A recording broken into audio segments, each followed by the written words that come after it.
go.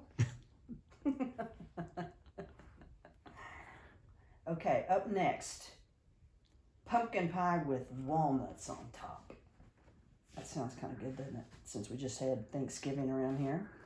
We've already got lemon, we have cherry, we have blueberry, we have apple, we have peach. What else is on the list? Chocolate, key lime, and sweet potato pie. So, okay, here we go with some, gotta have pumpkin pie, just have to. And it looks too much like sweet potato pie sometimes, so we have to do something to it, see, to make it look a little different. Sweet potato pie has little marshmallows on it. This will have nuts on it. So, over here, this is my bag of porcelain. This is clay that's mixed up by recipe that the ancient Chinese perfected. And so it's not found in nature as it is, but it's, I'm just going to cut off a little bit of it here with this wire.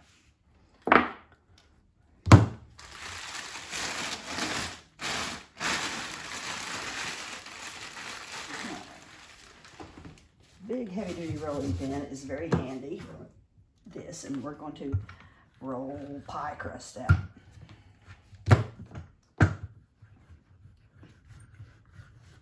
This is very much like baking. Most things I do are not. Okay, that's probably big enough. I need a little more. It's easy enough to get. Okay.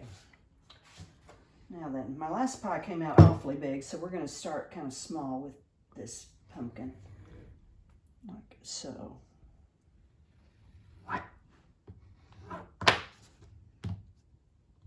Okay. That makes a nice big thick crust to start with.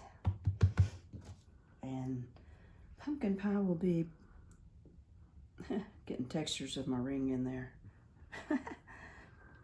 It'll be about that thick, I guess. So that's kind of gives me a guideline for the walls of the pie. That's way too thick. That's gonna be heavy. I'm gonna have to roll that down a little bit. One thing about porcelain is it can be used really, really thin, which is one of its advantages because that makes it, because it's so much harder. If you get it thin enough, it'll be translucent. I'm trying for that on a pie, but that's what it'll do. I'm painting this white stuff on here that's kind of like glue, but what all it is the porcelain watered down. And they call that slip.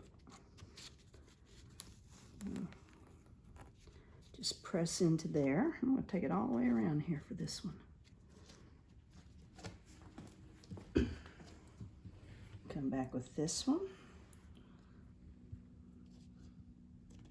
Overlap a little bit there. There, that came out pretty even. Pinch it off on the end. Kind of attach the bottom crust to the top one like that. Now then, probably I'm going to have a nice little bit of a curlicue here on the back of the pie to make it more crust-like, you know, where you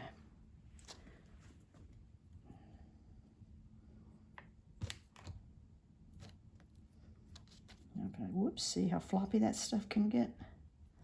Let's put a little piece down the middle to kind of give it a support. I like all different kinds of rolling pins. This is a good one, but look at this thing. This comes from some pastry company. It's so old, it's falling apart on me. But when you get into the detail work, the tools become really important.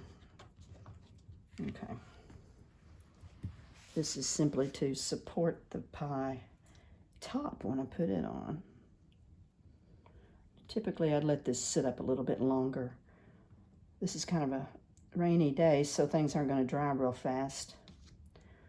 On other days, a real hot summer day or with a whole lot of air conditioning going, it can really make a difference in how this porcelain takes off. Okay, let's roll a piece a little thinner for the top. And go ahead and put it on all in one fell swoop. This top doesn't have to look very good because it's going to have walnuts all over it, right?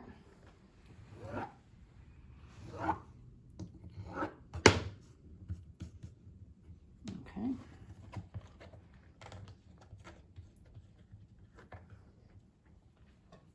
A little more slip.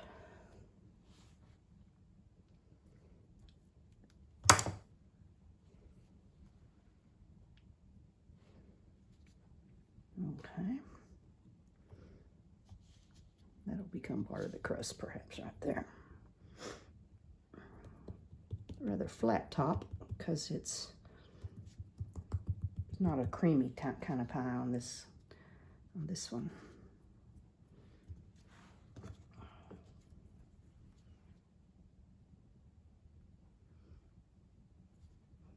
There, that smears it down just to make those join. Little line down here scored into the wet clay for the crust. On both sides. I got that hanging over a little too much. I need to put it on a turntable. Here's a turntable. Come here. That